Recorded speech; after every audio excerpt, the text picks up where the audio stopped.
Здравствуйте. В эфире новости экономики, в студии Евгений Баженко. Северный морской путь перейдет под управление госкорпорации «Росатом». Она станет и главным распорядителем бюджетных средств, выделяемых на его развитие.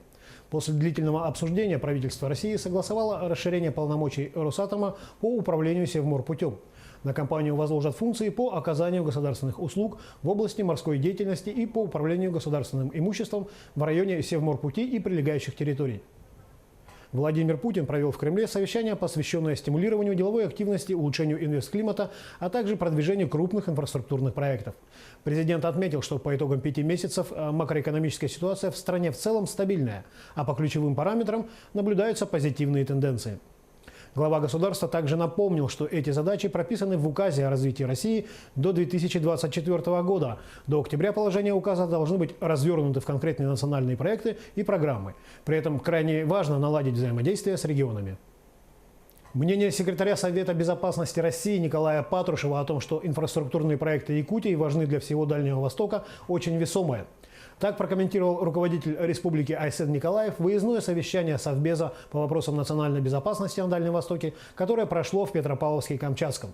Напомним, Патрушев сказал, что мост через реку Лену поможет оптимизировать транспортную логистику Дальневосточного федерального округа и оживить транзит по Северному морскому пути.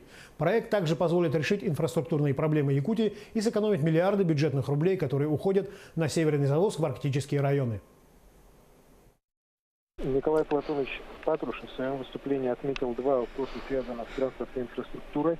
По Якутии это строительство мостового перехода через Лену и строительство судоферри в Жатае.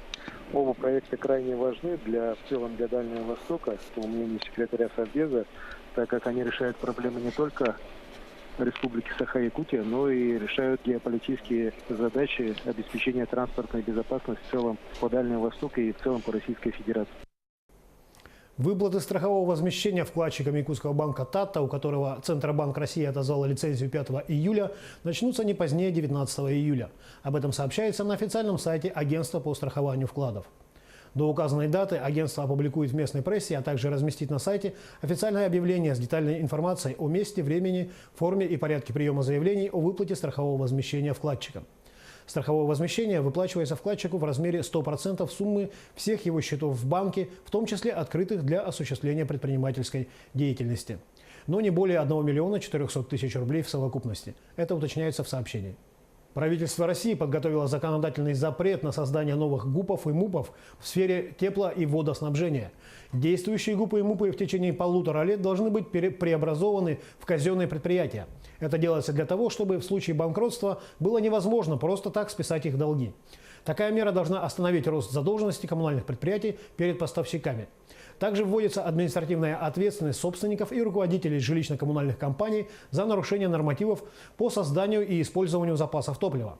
Такая мера, рассчитывают в Кабинете министров, поможет устранить хищения и злоупотребления, чтобы топлива хватало для надежного и бесперебойного теплоснабжения, а температура воды в трубах и батареях соответствовала нормативным требованиям. Упразднить Пенсионный фонд России предложил уполномоченный по делам предпринимателей Борис Титов, а его функции передать федеральному казначейству. Слова Титова приводят РИА Новости. По мнению уполномоченного, современные технологии им помогут обойтись без таких громоздких и часто непрозрачных организаций, как Пенсионный фонд. Это уже лишняя организация, которая неэффективно тянет деньги, и поэтому можно было бы от нее полностью отказаться. Казначейство же продвинутая организация. Они провели у себя большую IT-революцию. Сегодня они контролируют финансовые потоки внутри государства очень серьезно, и поэтому вполне могли бы справиться с функцией обслуживания пенсионных счетов, сказал Титов. Поставки сельхозпродукции из Узбекистана в Якутию обсудят сегодня представители правительства и бизнеса региона с делегацией Республики Узбекистан, которую возглавляет первый заместитель руководителя Сурхан-Даринской области страны. Об этом сообщили в Департаменте по внешним связям Якутии. Также в рамках визита планируется встреча с узбекской диаспорой Якутии, посещение торговых и производственных объектов Якутска. На этом все. Оставайтесь в курсе экономических событий на Якутия 24.